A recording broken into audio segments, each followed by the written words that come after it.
Welcome to another episode of the Steal a Moment podcast with me, Michael Lebois. Tonight's guests are the band Left to the Wild. These guys are from Austin, Texas, and are doing big things while out there. We talk a little bit about their influences, how they got into music, and what it's like starting a band as a group of veterans. They met in Korea and started this project together and have really developed some great sounds.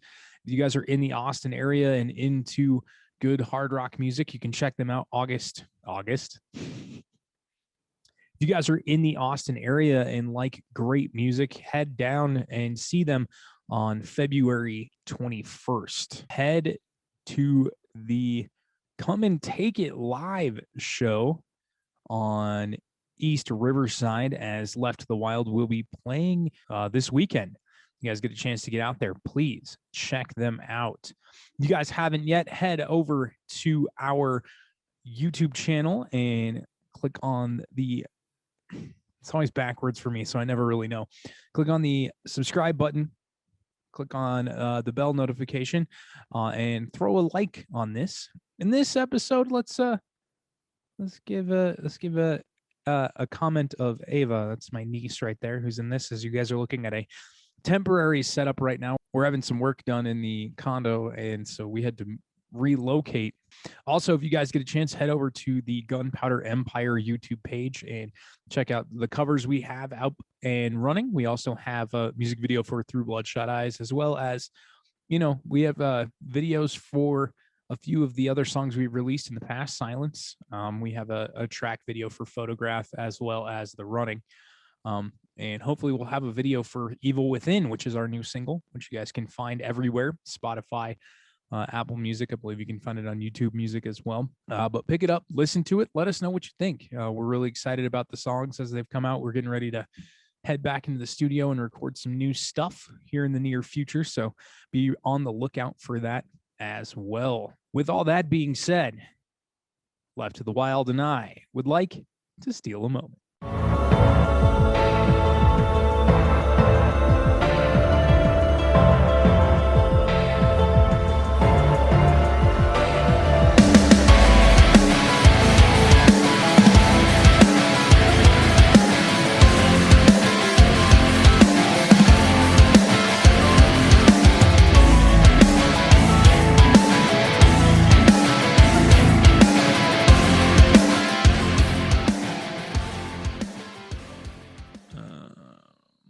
My volume down a little bit so I don't blow you guys out of the water. But what's going on, everybody? How you guys doing today?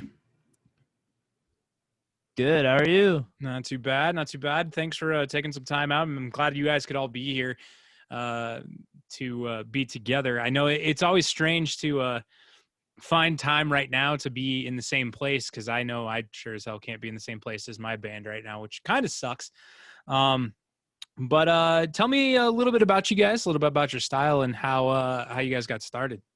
Oh, man. So we're kind of a variety of rock genres, metal, punk, grunge, all that stuff together.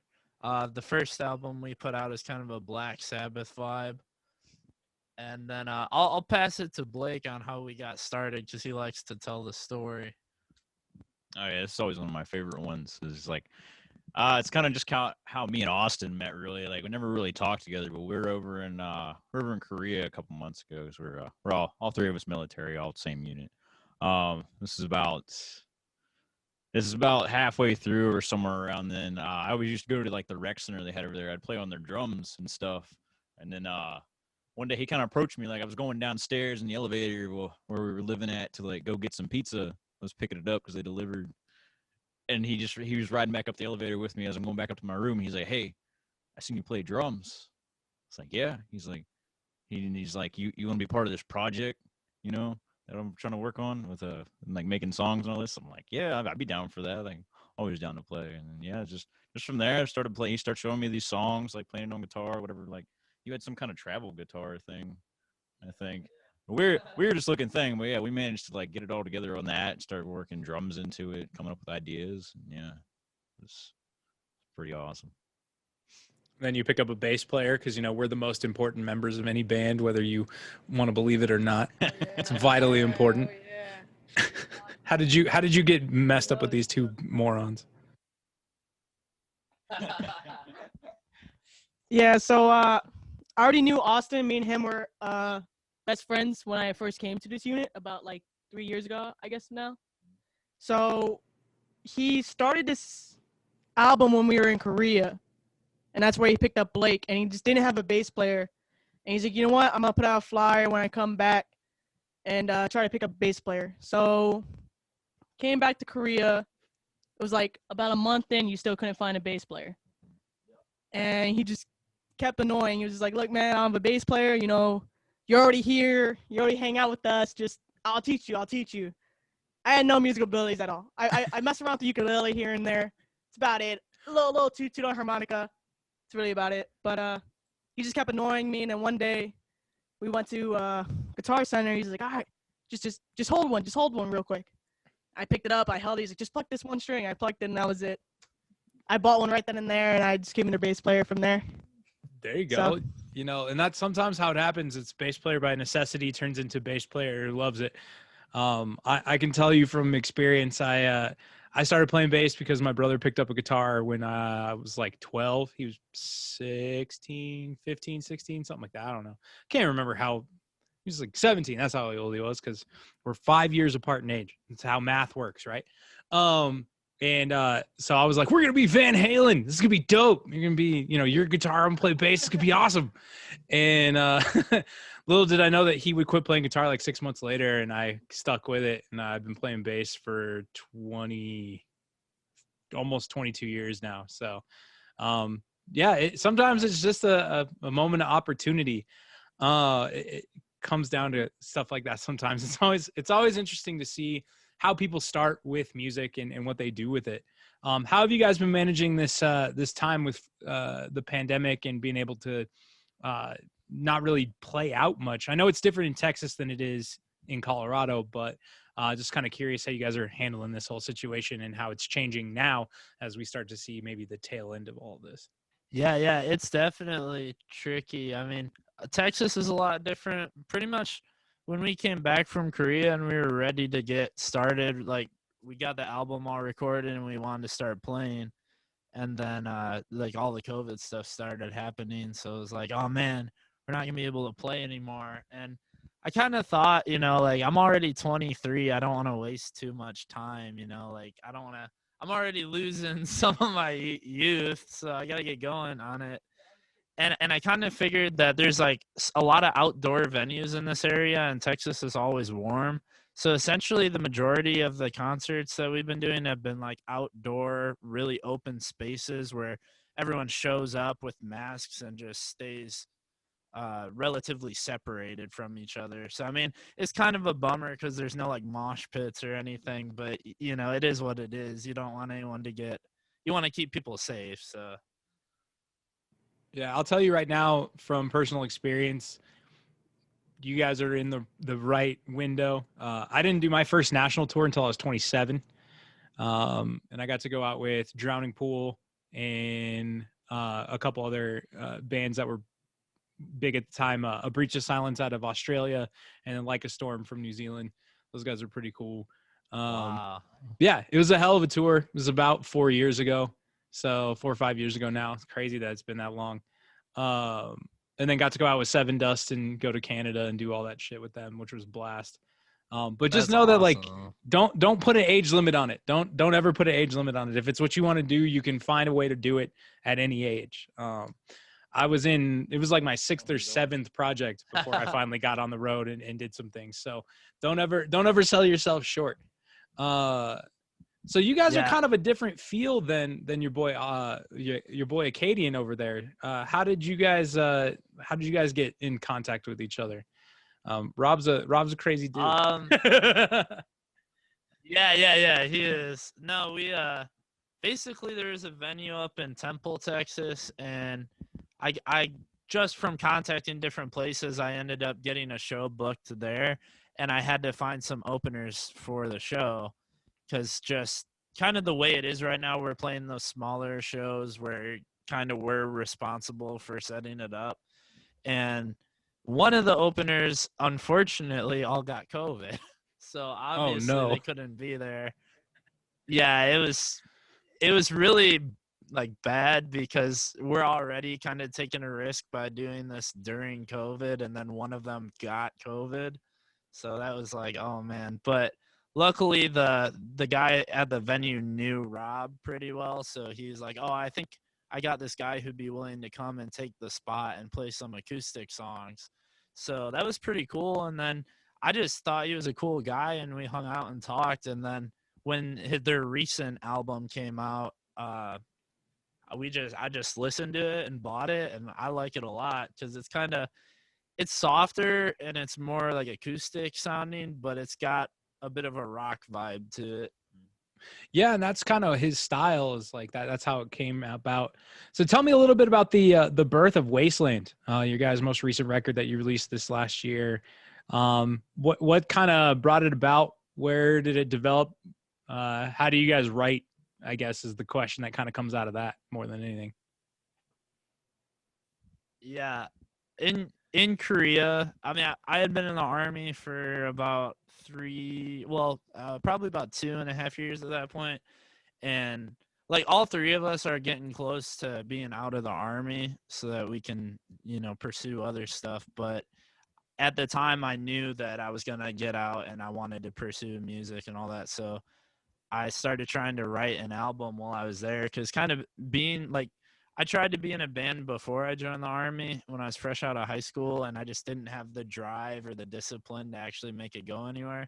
So now that I've kind of gotten more of a work ethic, I figured I'd try it again. And I started writing this album in Korea, and pretty much like I didn't have any real guitars or anything. I had this little travel guitar, and then they had a little community center that had like a guitar and a drum set, but the guitar was like broken and it had 5 strings on it. So there's a lot of the parts in those songs are like kind of simplistic. They're not overly complex, and it just I wrote with what I had and I liked it, so I went with it.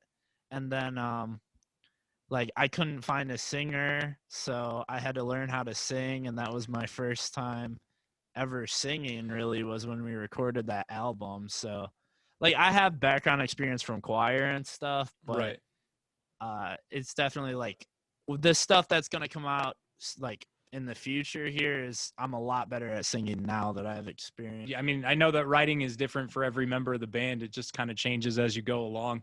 What about the rest of you guys? Absolutely. Let's see, yeah, it kind of came to the thing, yeah, like when Austin and I started getting together to like kind of like try to form some, at least like come up with drum parts with it and everything. Like it just kind of all came to like I was trying to pick up off of like what kind of sound or like what kind of vibe he was going with the songs, and then just from recorded, like I just went from there accordingly, like kind of give it like it had like that Black Sabbath vibe, kind of more of like a desert rock kind of vibe to it. So I tried to throw in some more like the older sounding drummers, like trying to get some Metallica kind of drum beats in there, Lars Ulrich. What a guy. Yeah, what a guy. Oh, but, man. Yeah. We let's see. Yeah, just trying to pick up from like all like different kind of like older sounding songs and stuff like that, like desert rock.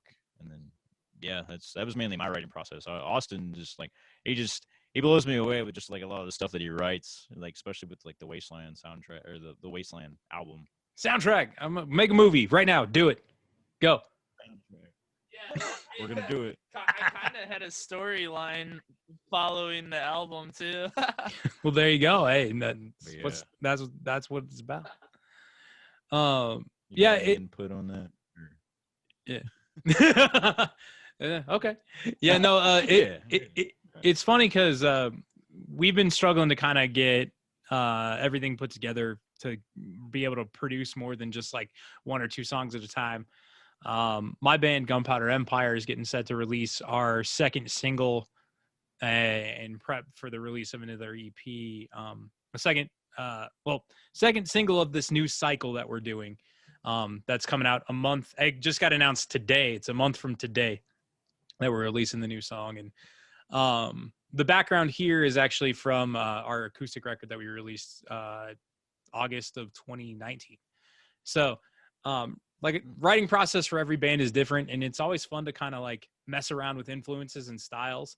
How much of a difference is there going to be between Wasteland and what you guys are working on now? Like what's the sound change going to be like? It's pretty significant. Basically, like I come from a background of hardcore and metalcore and stuff like that, and that's the main stuff I like to play.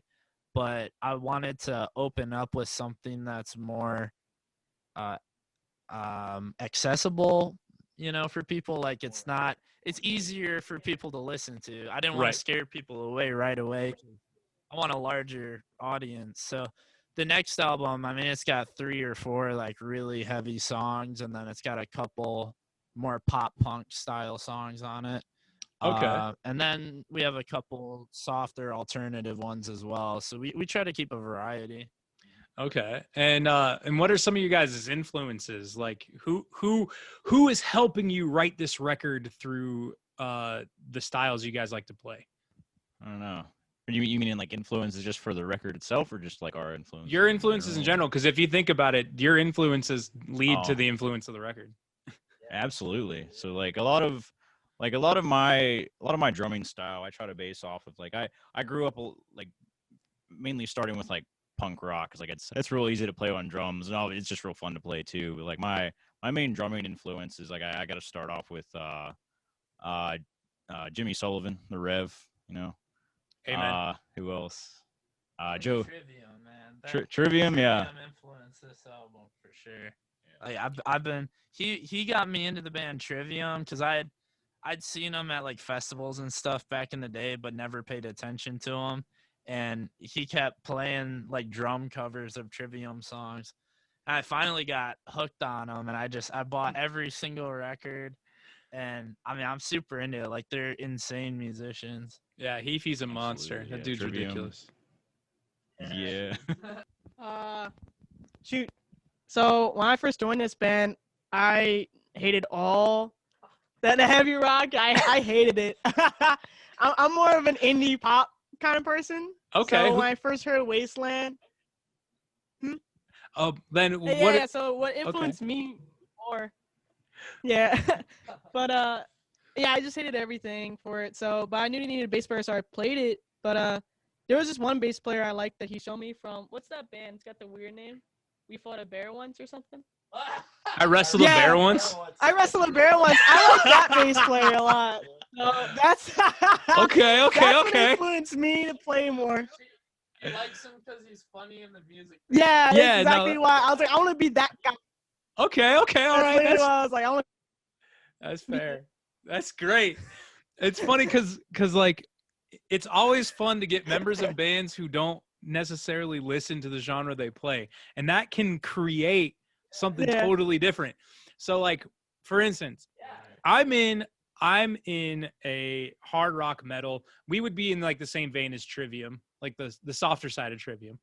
But I'm influenced vocally by like Boys to Men and Usher and early 90s to like mid 2000s R&B, and then kind of bring that vibe into the other bands that I listen to, like I Prevail and Issues and Beartooth. Yeah, and I was stuff like gonna that. say Issues, man. Like Yeah.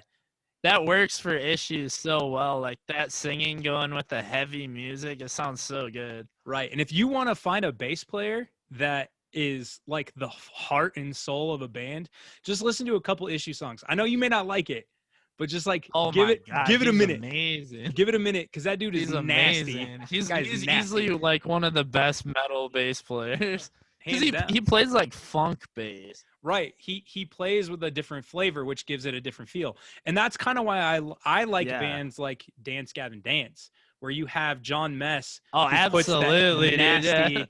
Who puts that nasty, like I'm screaming nonsense at you. And then you have Tillian, who comes in with that beautiful flow. You have Will Swan, who adds the sexy guitar in the background. Like, it's stuff like that kind of has brought this genre back. Like, I feel like our like metal has kind of come back to the mainstream because of prog rock in a weird way. With bands like I was gonna say a lot of people. a lot of people won't like it, but I think new metal's coming back. I think that's definitely starting to get popular again. I Have know you people heard hate of? that, but Have you heard of? Have you listened to any like Dropout Kings or Hacktivist? I've heard Hacktivist on YouTube, but I You don't should check like out. recall much by them. You should check out. They did a track. So Dropout Kings and Hacktivist did a track together called "I Ain't Depressed," and Adam Ramey, the screamer from Dropout Kings, is actually how I met Rob.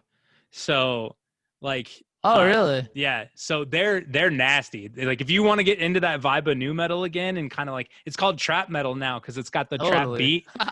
So if you ever want to get down on some trap Yeah. beat, there you go, and kind of change the feel of it. But that's one thing I Yeah, think is, well, you're talking about Dance Given. yeah, Dance Gavin Dance is legit. Yeah, I was just gonna say you were talking about them, and it was funny because she was talking about how she doesn't listen to that type of music much. But I think I bought their new Afterburner album. I think she really liked it. That's my favorite album. Yeah. Jam out for that. Afterburner slaps harder than anything right now. So I definitely, Yeah. it's on rotation in my house right now, for sure. So what are you guys planning Yeah, to do? I didn't mean to interrupt the. Oh, you're good, man. No worries.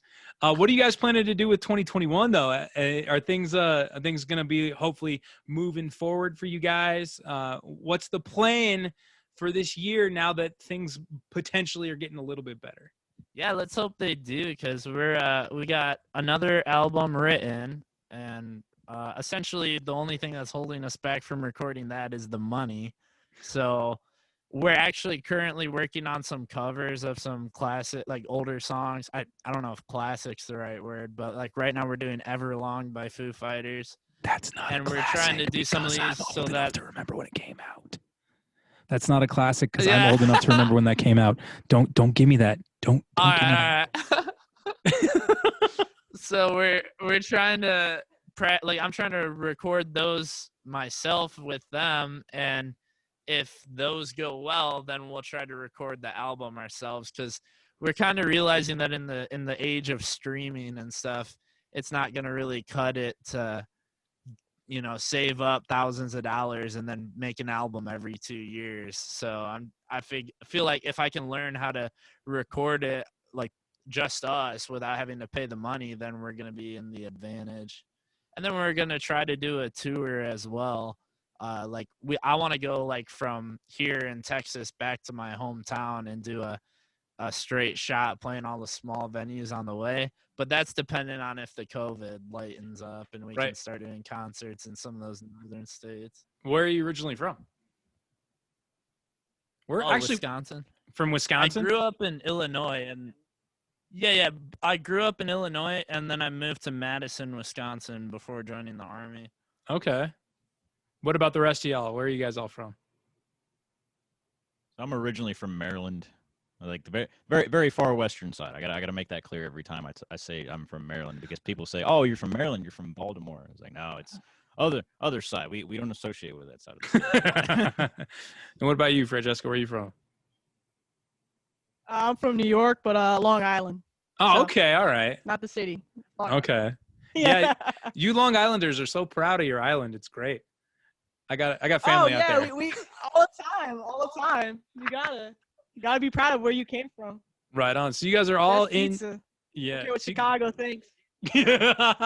No, it's got to be wide and flat and foldable, not deep and chunky and. Yeah, exactly. red. Exactly.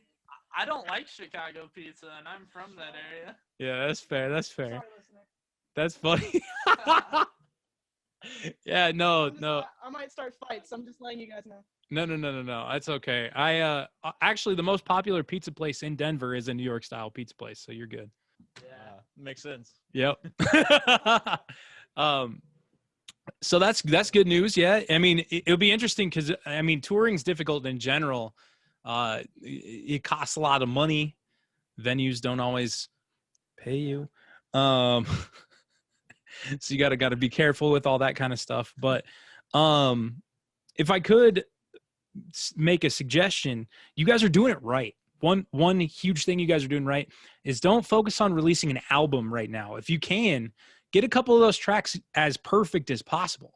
Even spend the money at a studio to just do 2 of those tracks, release those tracks, and then if the traction is there, go ahead and find a way to get the rest of the album prepared and ready to go, and you guys will be on fire. That's exactly what we're doing, and it's been great. The cover idea is fantastic. We're actually in the middle of working on 3 acoustic covers right now. So like getting those ready to record and put out on our YouTube channel. So the structure and plan you guys have is perfect. That's one of the things I think is the most important thing that a lot of like bands who are either just starting or are getting into that pattern run into, is that they try to do too much too fast. And they're like, wow, this is way more expensive than I thought it was going to be. And so you run into those situations a lot.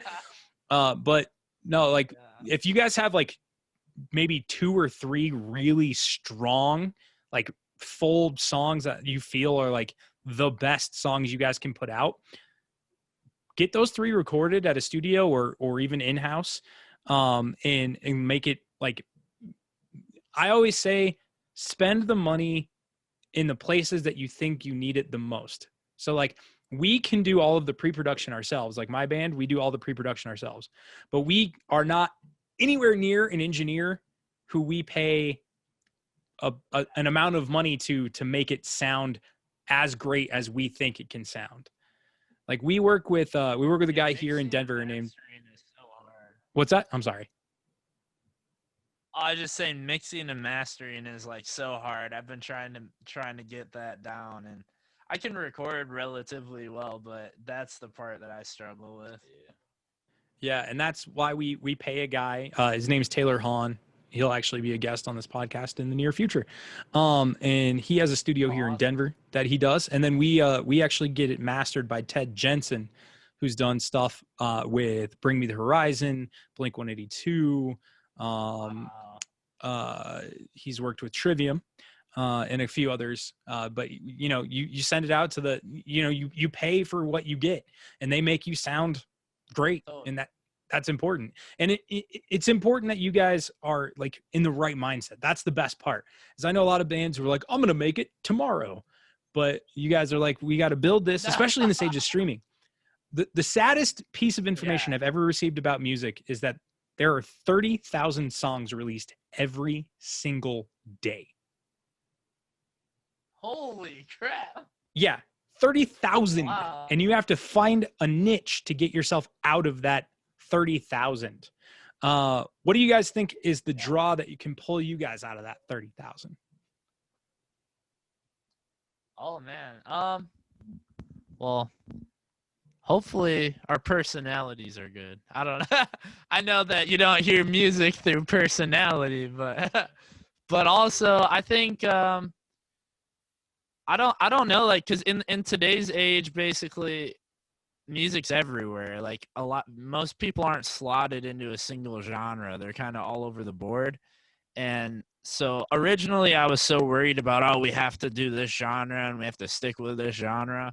But then I kind of realized, like, that's just not what it is anymore. And I think we're shooting ourselves in the foot if we are like, just only doing this. And instead, I kind of feel like, we're just write music that feels good and that we like to hear. And then if that's well received, then we're good. But I think ultimately, like, our live performances is where we shine, because we practice a lot, like many times a week for hours at a time, and we play super tight. Everything sounds really good live. So hopefully that's where I'm trying to shine at. I think that's where a lot of bands are. It's always the thing with you might sound good playing, but like if you're not up there like adding in like the theatrics, like moving around, like having a good time with them, like it's not a show at that point. Like it's just stuff you might as well turn on like a radio and have your song playing up there at that point, if you're just not moving around and doing that thing that like people like be like, hey, they did this at a show, that was fucking awesome. Like but just doing that. And there was another point I had with that, I forget. Oh yeah, you were talking about how like just like getting out of genres. Like I heard the word somewhere, someone was talking about like genre fluid as like the new thing of like the new musical thing these days. Like I think it might have been like Billie Eilish. I heard that say that or something. That wouldn't Like surprise just me. like there's all kinds of like it doesn't matter like who you are, but like you can just put off like those different like sounds and everything. Just like as long as it's you and like it's coming from like a creative outlet and like it's gonna be you. Yeah. Yeah, and that's the most important part. Another thing that I can definitely agree with is like making sure you do it for you. And like sometimes if you do it for yourself, the audience will come. And writing to what you know best. Like don't write a cliche song because you think someone's gonna enjoy it. Like everybody's written a song about heartbreak, but write your version of it. Everybody's written a song about loss, but write your version of it, you know? Yeah, I definitely think that my lyrics are a little strange, like when it comes to, because I don't like I'm not an overly emotional person, so I don't relate to a lot of the cliches. So the most I can do is like I write a lot about like what is the meaning of life. So It's like a story, like yeah, and I also write it like a story. Yeah, Which is, you know, so which I is almost write it. God. Yeah. I mean, just because I'm not like overly emotional, so it's hard for me to pour out my feelings of love on a page, you know, because it's just like I don't know. I mean, I'm a generally happy guy like all the time, you know. Yeah. I mean, I'm unfortunately not. I'm a ball of mess of emotions and sadness. So I write a lot of really really sad songs. Actually, the last single we just released That's called good Through, though. That's art. yeah, the last song we released is called Through Bloodshot Eyes, and it's about this. Hold on, let me make sure she's not listening. I was This gonna say that must be the cover. I'm just kidding. No, it's not her actually. This is from a different record. She this bitch that I dated for a while. She she pretty much told me when we broke up that she was cheating on me and told me that I was broken and I was weak and that I didn't belong and like I had no drive, no value, and I was essentially worthless. And so each section of the song, I get progressively stronger as the story progresses. And I wrote the song over like a 3-year span. And when we finally got the band in a position where we could put this song out, the chorus is literally just like, fuck you. I'm stronger than you'll ever be. And, you know, I fought to get where I am and you've been handed everything. So how about you shut your fucking mouth and I'm going to be happy with where I'm at. And it's fun. Like I enjoy writing those songs because sometimes people need to hear that shit. And you know, and yeah. And then you talk about the meaning of life and, you know, sometimes writing songs that focus on finding the value of where you are now, even if you're genuinely happy, doesn't necessarily mean, you know, That's totally what most of my lyrics are. yeah. And that's the important thing is like, if you know what you're writing about and you know what you want to do with it, hell yeah, run with it, do your thing, just get the feel of what you want. That's the thing I tell a lot of musicians who I talk to, and most of them agree. I've been fortunate enough to talk to members of bands from Cold. I got to talk to the bassist from Cold. She's fantastic. I got to talk to a bassist from a band called Hawk, who used to be This or the Apocalypse, with Ricky from Ice Nine Kills. And, you know, yeah. So like talking to all these different artists, including you guys, like everybody writes about something different. We all kind of get to the same point, but at times it just takes a different path, you know. Like I have songs about being happy. They're fun. Some of them are a joy. One's on Rock Band. So Wow, really? yeah, it was a downloadable track on Rock Band. I'm sure that server's shut down now, but Nice.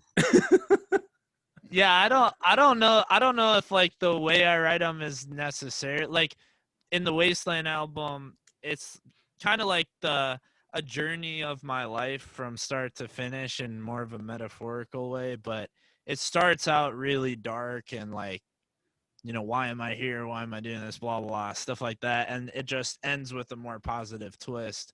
But the next album that we're writing has a lot more to do with like current events and things like that. However, I always stay away from politics. I don't like getting into that and like starting controversy. So I try to talk about things like that in a way that is less controversial. A more neutral spin on that kind of thing. Which is totally respectable, man. I wouldn't want to get involved in that shit either. I try to keep that off the. It's just crazy. In my opinion, it seems like our country is extremely divided, and it feels as though for whatever reason it just keeps getting more divided, and also almost as if somebody wants it to be divided, and I'm just sick of that. Like I'm sick of people being divided. I want people on both sides of the spectrum to come together, and in every aspect, like religion, politics, race, culture. I don't care what it is. Like I just want Americans to start coming together and being as one people again. 100%. That is something that is kind of lost in the minutia of all the bullshit that's going on right now. Is it seems like no matter who you talk to, someone has to take a side, and that's been the big problem. It's like, why do we have to take a side? Why can't we be on each other's side, stand together one-on-one? You know what I'm saying? Like, like why not use our differences to try to come to an agreement as opposed to trying to go at each other because we think differently? Why not use the differences to try and find middle ground? Like that just makes more sense to me. Yeah. I may not be a huge Beatles fan, but this is definitely a come together right now over me, one of those. Yeah. And that's what we got to do. But, and that's what one thing I think music does is it cannot, not only does it, it can bring people together, even under the weirdest banners. Yeah. There are people who, like, I can tell you right now, you guys may not like me for this, and I don't care. I think Justin Bieber fucking rules. That dude's last couple records are really good. Really good. Dude writes some good shit.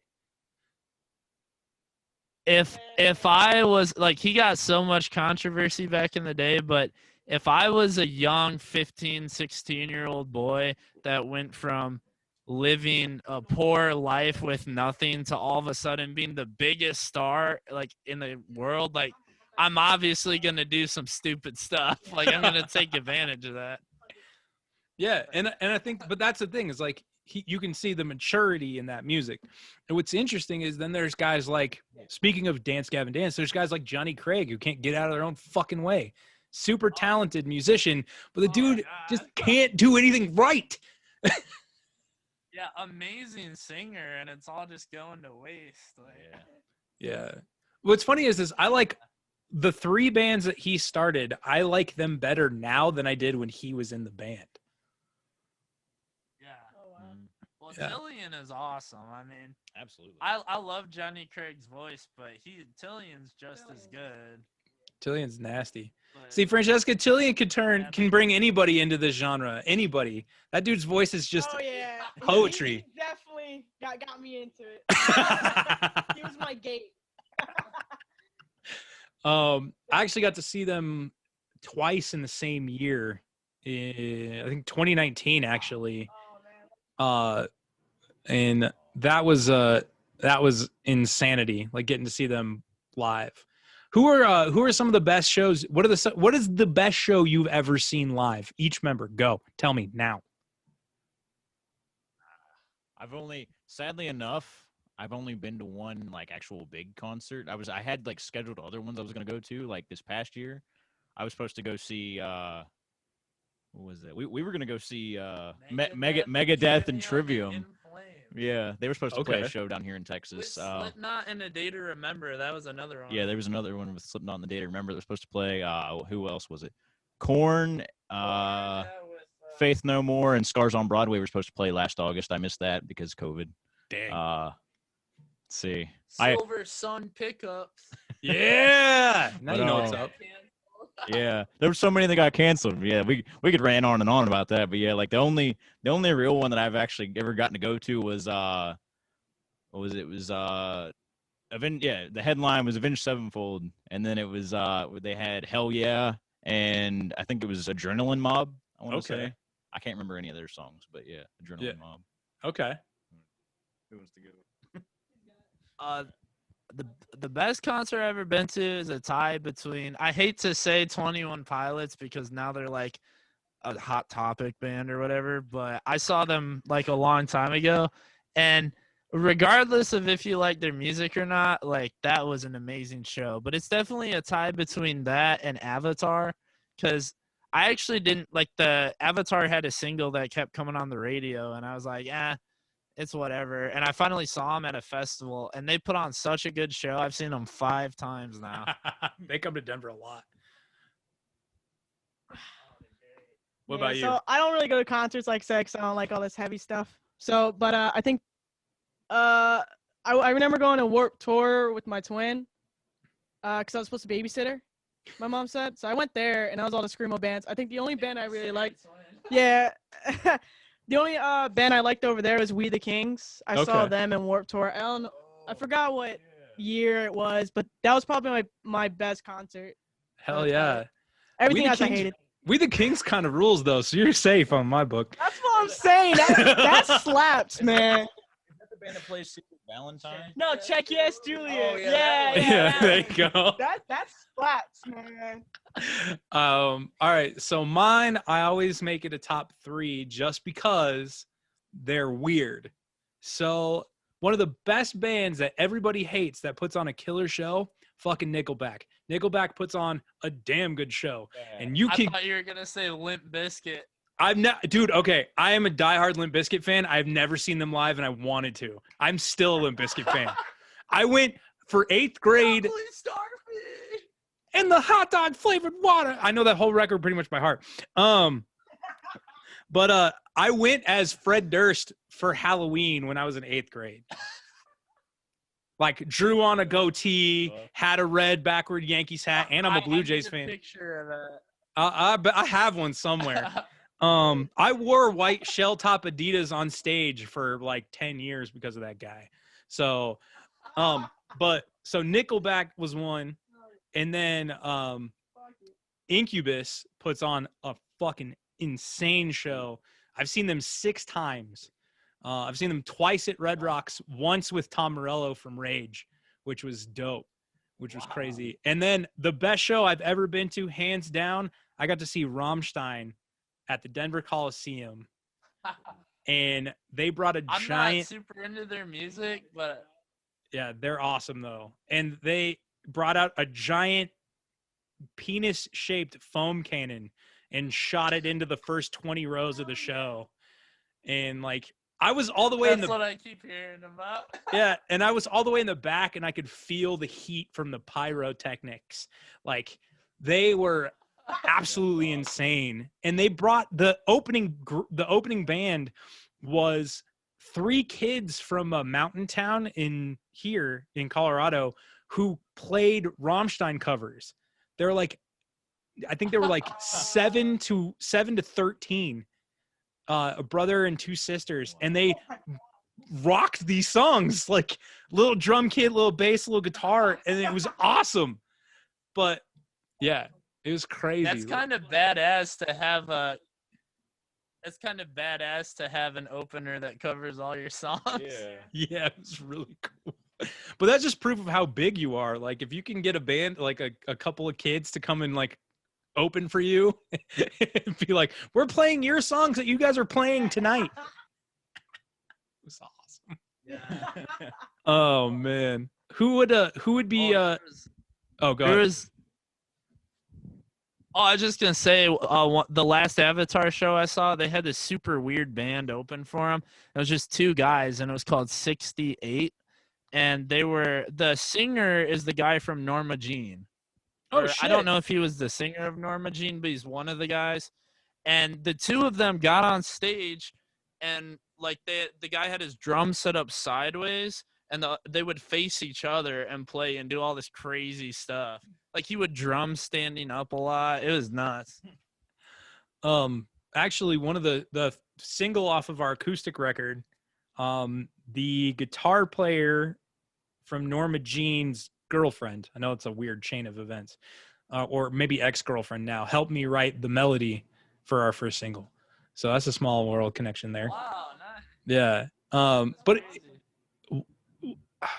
so, okay, this is going to be an interesting question for me because I always am curious about what other bands think. What would your ideal tour package be? You guys are on the package. You don't have to headline, but like, who would you guys put with you to like make the best possible show? I think Austin said Trivium, but very quietly. He's like, I don't want to put that out there. Trivium. So Matt Hafey's gonna email Hit you. us up, man. Matt Hafey's gonna hit him up directly. Like, hey, let's get on this. Yes. I'll be waiting. Okay, all right. But so is it just you two? Just you two? I've never really thought of that.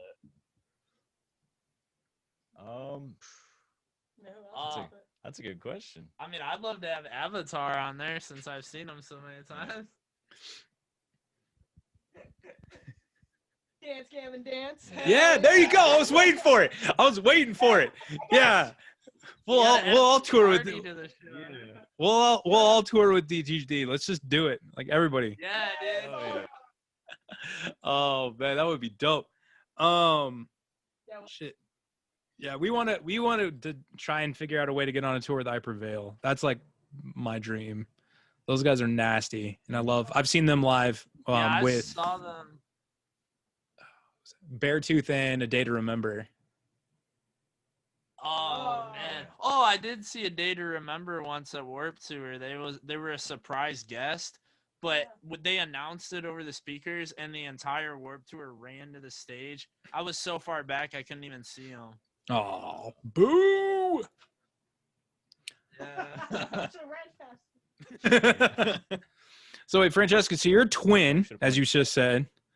So how are you? Yes. Are you and your twin totally different? Are you guys like polar opposites or what? Yeah. So we're not identical. We're fraternal. So completely different. So she's blonde, blue eyes, shorter than me. Loves all the metal music. I think that's why I had an issue with it because that's all I heard was when I was younger. I just heard all of it. I heard like Sleeping with Sirens, freaking Escape the Fate, Oh, fuck those guys. Black Veil Brides of Mice and Men. I just kept hearing it constantly, and I was just like, I hate this. There you go. Hey, okay. So So when I grew up, I just never listened to it. fair enough. So what are some of the indie bands that you like? Because I dig indie music. I'm big into it. My girlfriend's big into it. What are you into? So, That was a good show. yeah, that was a good show. Microwave. But what indie bands I like? So there's one that's called The Heart and the Head. I like them. I like there's one that's called Monster Man. I like them. They're not really indie too much, but I like their sound to it. James Young, I like him. Those are my three favorite so far. I jump around a lot. Okay. So- Well, Yeah, you should check out, if you haven't, you should check out Dean Lewis. He's awesome. Yes, I know him. I love him too. Yeah, I love him a lot. he's on regular really good. rotation in our apartment as well. And then Oh yeah, he's got really good songs. he's nasty. And then if you kind of like that like rock folk indie vibe, you should check out City and Color if you haven't Yeah. yet. No, so- I don't know that one. So thank you. I'll definitely look at that one. Okay, so it's the Canadian spelling of color because he's Canadian. It is Dallas Green from Alexis on Fire. If you guys have ever heard of Alexis on Fire, they're a post-hardcore band. That was they took a hiatus, but they just came back recently. They're in like the vein of like Chiodos and Atreyu, kind of in that style. But he took it a completely different route and went like folk. If you've ever listened to You and Me, which was Pink and him, actually. So like they did Yes, I have heard that one. yeah, so that's him. That was so, I like that song. yeah, so Okay. he's legit. I love his shit. We're actually working on a couple covers of his right now. And then It sounds like Rob. yeah, right? That's what I told Rob. I was like, Hardcore to well, and then Rob sort of we bonded over Dallas Green, like talk about City and Color, because that's the shit that like kind of brought us together as well. Like Adam may have introduced us, but City and Color locked us in. I gotta write that down on my notes. Do it. Here, I'll write it in the chat so that you guys have the proper spelling. Awesome. This is staying in the podcast. Me typing in the chat. There you go. Have you ever heard of the band Microwave? Yes, I have. I've seen them a couple times too, and they're amazing. Nice. Yeah.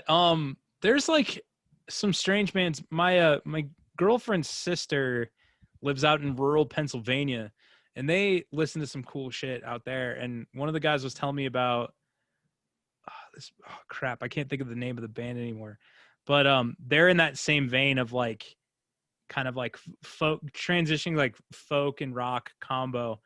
Damn it! I looked them up recently. Now I can't. Midwest find them. sound.